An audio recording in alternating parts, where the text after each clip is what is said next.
नमस्कार। चलिए आज बात करते हैं बिहार के एक जिले सिवान की। ये एक ऐसी जगह है जिसकी पूरी कहानी आप यकीन मानिए इसके नाम में ही छुपी हुई है।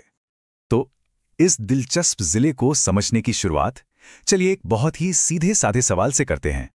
वैसे देखा जाए तो किसी जगह के नाम में क्या रखा होता है ना? अक्सर तो बस एक पहचान होती है, लेकिन कभी-कभी कोई नाम उस जगह की पूरी कहानी कह जाता है। और सिवान का नाम बिल्कुल ऐसा ही है। ये हमें इसके इतिहास और इसकी पहचान के बारे में बहुत कुछ बताता है। तो सिवान, इसका मतलब क्या है? देखिए, इतिहासकारों का मानना है कि सिवान का मतलब है सीमा, बॉर्डर। ऐसा इसलिए क्योंकि हिस्टोरिकली ये सारण और गोरखपुर के इलाकों के बीच में पड़ता था। पर एक और कहानी भी है जो काफी दिलचस्प है। कहते हैं कि इसका नाम शिववन से आया है, मतलब शिव का जंगल, और वक्त के साथ ये बिगड़कर सिवान बन गया। मतलब सोचिए, एक ही नाम में सरहद की सियासत भी है और जंगल की रूहानियत भी। तो नाम की कहानी तो हमने जान ली। अब चलिए जरा इसके इतिहास में और गहरे उतरते हैं, जिसने इस सरहदी जमीन को वो शक्ल दी जो आज है।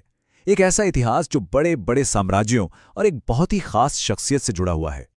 सीवान का इतिहास देखें तो यहाँ कई ताकतवर शासकों का राज रहा है, मौर्य वंश से लेकर दिल्ली सल्तनत तक।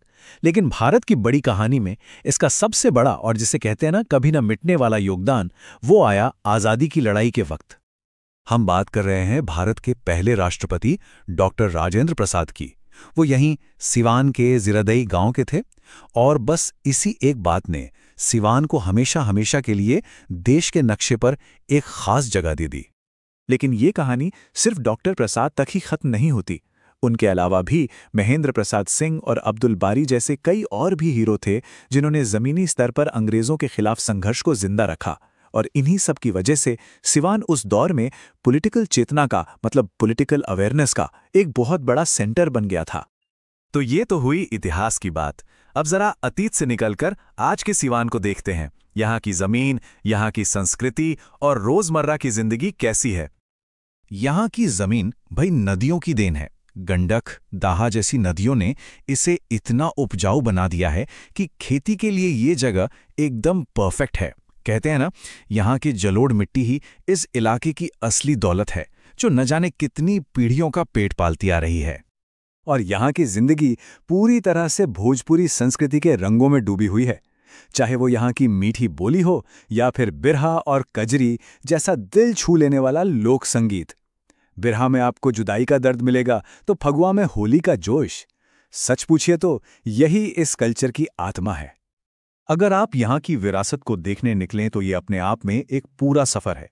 एक तरफ आप जीरादई में देश के पहले राष्ट्रपति की सादगी को महसूस कर सकते हैं, तो दूसरी तरफ हथुआ राज के महलों में जमींदारी दौर की शानो शौकत देख सकते हैं। हर कदम पर ऐसा लगता है जैसे इतिहास जिंदा हो गया हो। तो इतिहास और संस्कृति तो ठीक है, पर आज सिवान को चला क्या रहा है? चलिए अब उन आर्थिक और राजनीतिक ताकतों को समझते हैं जो यहाँ की मॉडर्न लाइफ को शेप दे रही हैं। यहाँ की इकोनॉमी का सबसे बड़ा हिस्सा तो खेती से आता है, चावल, गेहूं, गन्ना, ये सब। लेकिन एक और बहुत बड़ी चीज है, और वो है बाहर काम कर रहे लोगों का भेजा हुआ पैसा। जो प्रवासी मजदूर घर से दूर मेहनत करते हैं, उनके भेजे पैसे पर यहाँ बहुत कुछ चलता है।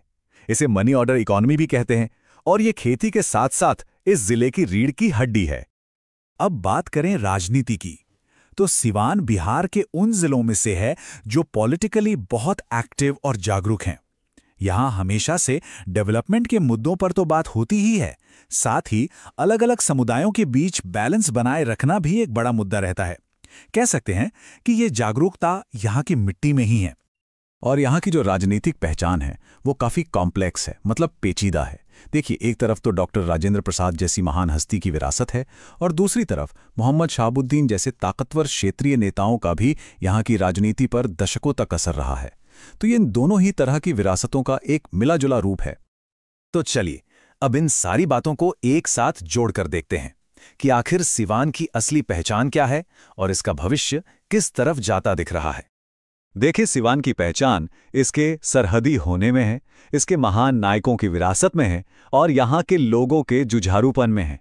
ये एक ऐसी जगह है जहाँ इतिहास सिर्फ किताबों में नहीं मिलता, बल्कि लोगों की जिंदगी में आज भी धड़कता है। यहाँ की हर गली, हर खेत मानो अपनी एक कहानी सुनाता है। तो सवाल यही उठता है कि अपनी शानदार ऐतिहासिक विरासत और आज की चुनौतियों के बीच सिवान अपने भविष्य के लिए कौन सा रास्ता चुनेगा। ये वो सवाल है जिसके साथ हम आज आपको छोड़ जाते हैं, एक ऐसे जिले के बारे में सोचते हुए जो एक सुनहरे अतीत और बदलते हुए भविष्य के चौराहे पर खड़ा है।